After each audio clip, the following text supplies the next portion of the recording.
Hello, my name is Janet O'Neill. I'm a member of the Keepsake Quilters Guild in Cedar Falls, Iowa. Have membership of the whole Cedar Valley. I'm here at the Cedar Falls Historical Society today talking about fabric colors and quilts. When you walk into a quilt store, you will see more colors than you've ever imagined. Don't be overwhelmed. Don't be scared. Nothing there can hurt you. Quilts and fabric are our friends. We wear clothes every day. They're not threatening, and neither is color. I'm going to describe how you pick colors for a quilt. You will start most likely with light backgrounds, and I have a variety here.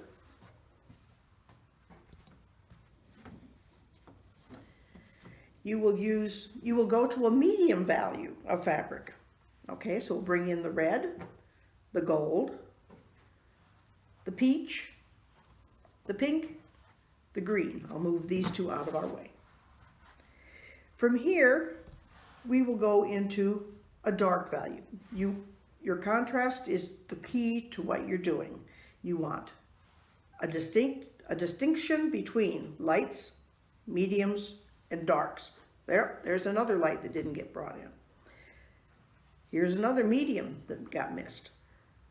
Your darks now will be your browns, your blacks, your raspberry color, a darker gray, and these are your building blocks. From here, you can add in a black print. This will determine what other colors you pull.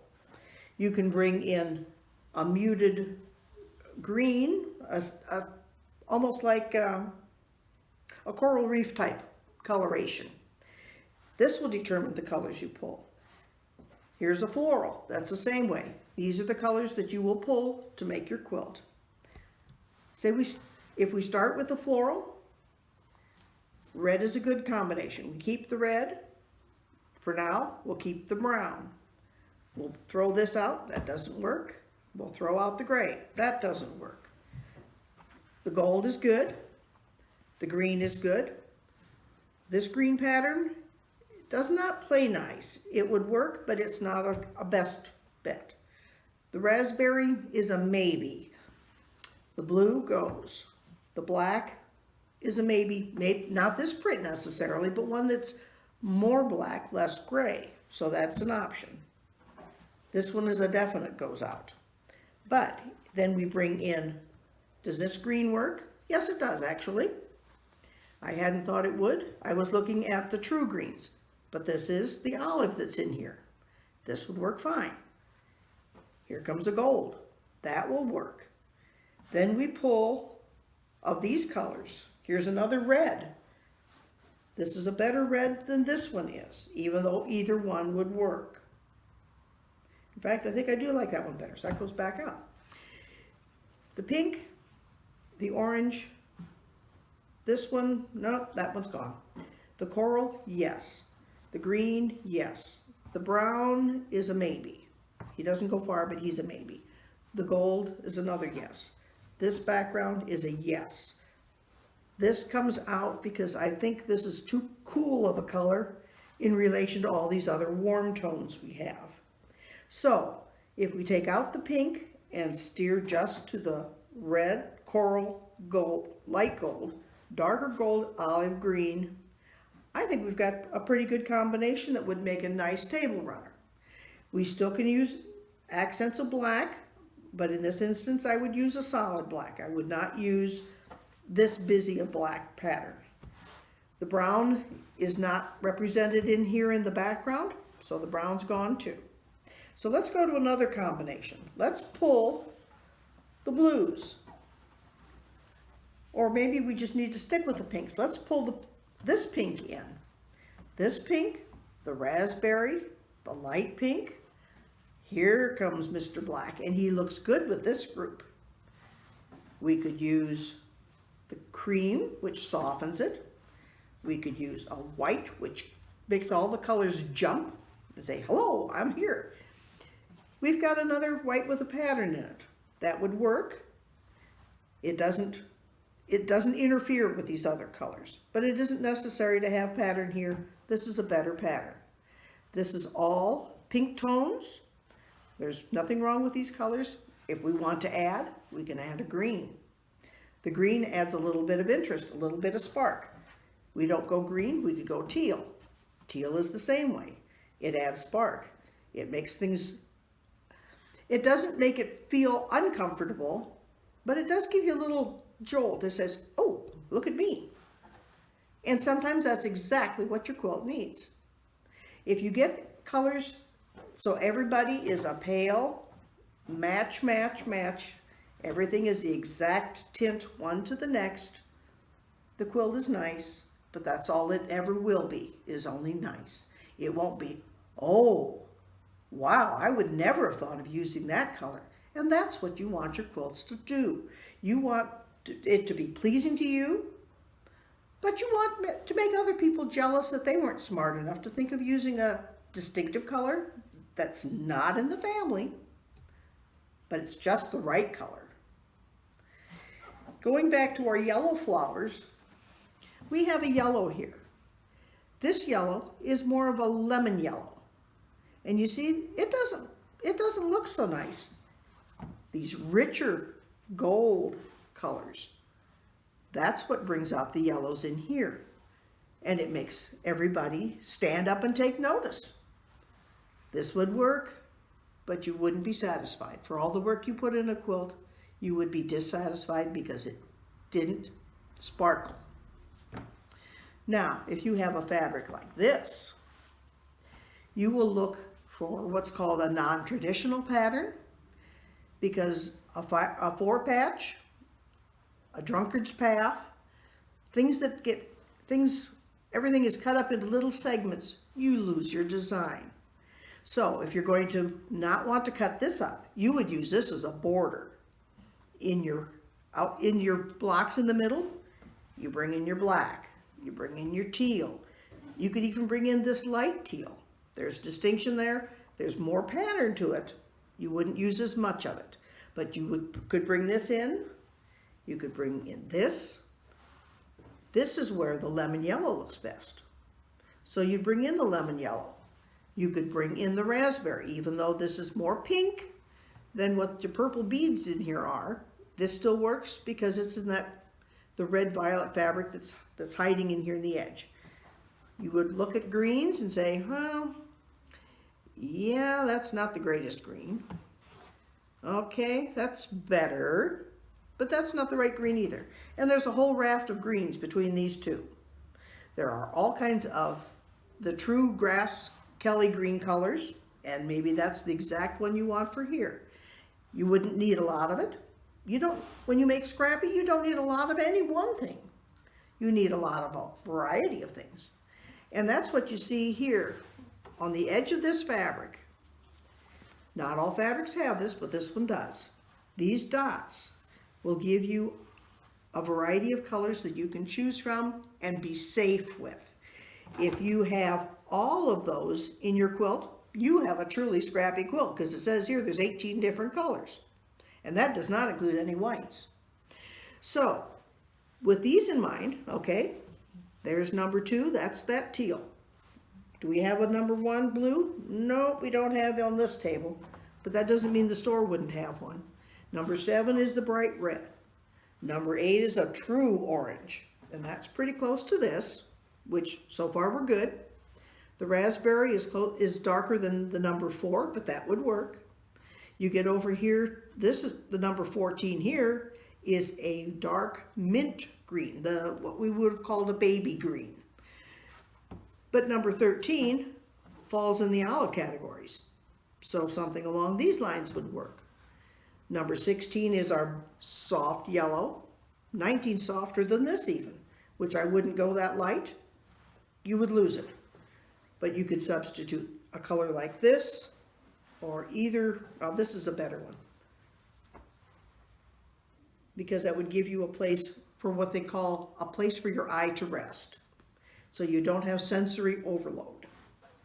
And you've got your black, and you can always use a print black less print for the black would be better. That's the advantage of having the dots. Not everybody has dots. This one, for all its glory, has no dots. You're on your own here. So, here's another one with dots. And where does this lead us? It leads us from black, or navy, because you can't really tell because that's the darkest here, clear up to kind of a gold color, because there's some more orange, but that's a gold. So there we go. There's our gold. Would people think about putting it with there? Not necessarily, but it works. The yellow? No, not so much. We throw him out. But this would work. This would give you a place of lightness. It would lighten the colors so they're not so heavy. Because that's another thing you will see as colors come in. You can feel a weight of the color, where the intensity is so dark and heavy, it weighs you down. Then you need to introduce your light colors. Make it feel lighter. This would work. And this plain white would work. But here you can go into your darker blues, and that's shown here, the turquoise, into a more of a true blue and into a black. And we could even pull this in. This is kind of as a flat color, and sometimes a flat is exactly what you need. Not so much with this one, but definitely with that one. This one is your black again, and there's your contrast. I would use the lighter green, which is probably hiding underneath everything, and it was. Maybe not quite this yellow, but pretty close, because it's in here, and it's a bridge between here and the blues. So this gives you a variety of color options that you have, because everything is an option. You are making the final choice. If you don't trust that you feel you can pull colors together, ask a friend to go with you. The fabric store people are more than happy to help, but only you can make the final decision. If you're scared the first time you go in, you can ask the clerk, say, I want to do this. I don't trust my color taste. Can you guide me to a simple design or a simple pattern that only takes 2 or 3 colors? And once you've gotten used to working with the fewer colors, then you can definitely add in more. And you'll find with some of the quilts that are shown later, there are probably 50 to 75 different colors. It's one of those where it's a vegetable soup, everybody in the pot. You're not heavy on one color or another. Well, sometimes you might be heavy on one color or another, but everybody plays nicely and there's no problem. So, are we ready to go look at some quilts? Let's do that next. Okay, now we're going to look at the quilts. I'm assisted by Carrie, who's going to hold things up for me, which is not the same as robbing a bank, I guess, holding things up. Anyway, these colors are called 1930s conversation prints. They're all reproductions of fabrics that would have been popular in the 30s. You'll find most of these have a light background, but as you see down there with the red background, red and even black backgrounds were not uncommon at this time. This is what would be considered a controlled scrappy quilt. Their colors are repeated, but they're self-contained. Each block is made of one fabric. So either the small ones or the bigger ones, they're one fabric. Now, this next quilt that's right behind it, and you can hold this up over the top. This is an extremely scrappy. This is what's called, I'm tired of using these fabrics, so I want to get rid of them quilt. The problem with this one is everything all mushes together. You cannot tell the distinction between colors. You see a little color, okay, I can tell that's pink and I can tell that's blue. And I can tell that's got a blue dark background and this is a white background. But they're not as pleasing. They do not make you feel comfortable. This is a soothing quilt. It looks comfortable. This one is uncomfortable because there are too many fabrics. They are too close together. This would have worked better if there had been a lot more plain fabric. I could have had the same fabrics in here. This could have been solid red. This could have been a solid white or a solid blue. Solid colors will tone things down and it'll make it less busy and more comfortable. That's a good word as any. Okay, we're just going to whip these across, so don't feel bad. No quilts were harmed in the making of this tape.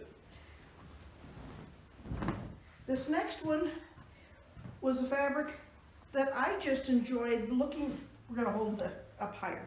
This one I enjoyed looking at the fabric. I could see no purpose in cutting this apart into small pieces. You lose the design. So with this, I pulled the raspberry color, I pulled a gray color, and I pulled a green color. And I just bordered the fabric out. It is a very soothing, very pleasing quilt palette. I could have used orange. I didn't think orange fit. But this one is one that I really like, and I'm so glad I didn't have to cut the main fabric up. So you don't have to cut things into pieces, contrary to popular belief. This quilt is a quilt made on the rebound. This gray, okay, we'll just fold this down, was intended for this quilt. This one, I had the gray here, and the gray was too much of a medium level. It did not give me good contrast. So I put a black here, which makes everybody stand out. Everybody plays nicely against the black or against the white. Here, I just pulled in a mottled background white because there's some gray in it, and the red, and this one works fine, and everybody is happy. The gray would not have been happy here. So I'll just move this aside, and you can see this one. This one is pleasing to the eye. Many colors. The border references a lot of the colors that are in it. Not all, but a lot of them. And it makes a complete unit that way. This next one is what would be considered a traditional Christmas quilt. It's in a variety of reds, variety of greens. And it's got yellow and a green that reads almost black. It's got a light background to it. This has no border, essentially, because the spikes make the border. This is pleasing because Christmas colors, reds and greens, are very familiar to us. This is what we expect to see at Christmas, except for the people who like turquoise and pinks. And then they're disappointed.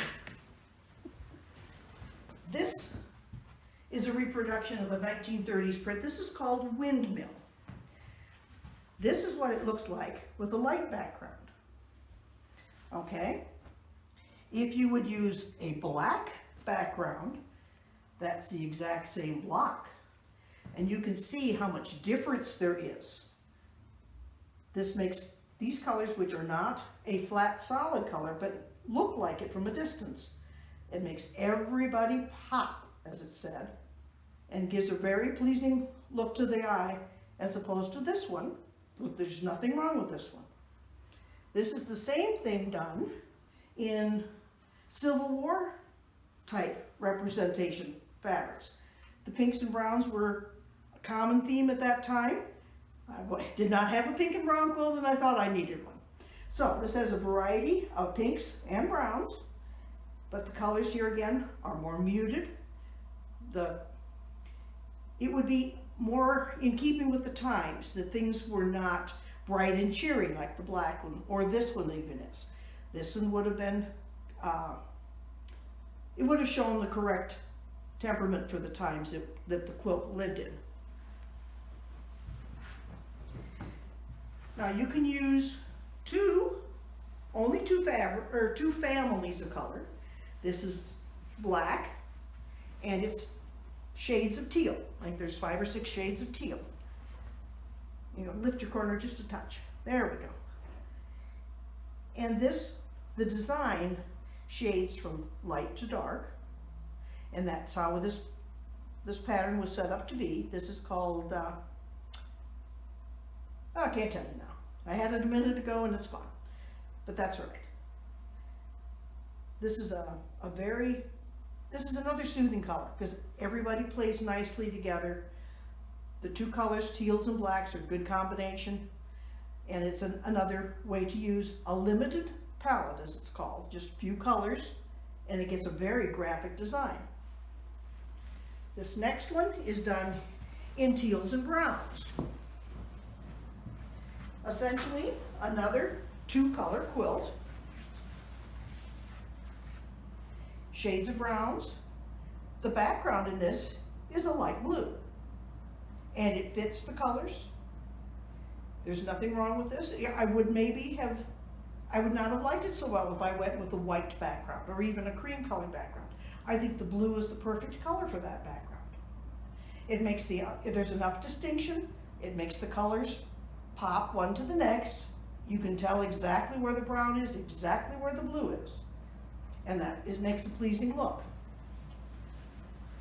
This next one is what you would consider more of a crazy design. This is called Crazy Leaves. And I made it a point to look for patterns that have a lot of action going on. All of these are very graphic designs. They're against black. It's quilted with a variegated orange thread, so the thread shows too. Makes it kind of look like broken worms if you look at it close. But this is another one that's very pleasing, and this orange in here is just enough to break up all the black and frame it. So that's another option you can look for. This is what's called a flange. It just is loose. It's stitched in at the top, but it gives it a framing look, which is different than what the other borders have been. Now this one, when I was looking for fabrics, I started with the floral in the center, and then I pulled colors that looked good against it. So here you get a representation of some of the mosaic floors in Italy, because this is a pattern of that type. Your center is carried in the corners and on the outside. Your colors are balanced one to another. Your lightest color is a gray, which is not traditional with reds and blacks, but white would be too stark. This is where a gray is a better option. Cream colors would not have gone, because these are more the gray tone family. And this one was a fun one to make. Now, this last one is what you can do when you think outside the box. We're going to show, you look at this wild and crazy border. That's the colors that I pulled from everything else. So when you have this, I put it on a darker blue background, and it makes those flowers just pop. Here you want your white. You've got a light flower center, that's traditional in a flower, and all your flowers are brights. So, don't be afraid of color. Go have fun. If you make a mistake, it's only fabric. It's no more expensive than a bad meal at a restaurant. You know, life is short. Fill it with color. Thank you for listening today, and have fun at your next trip to the quilt shop.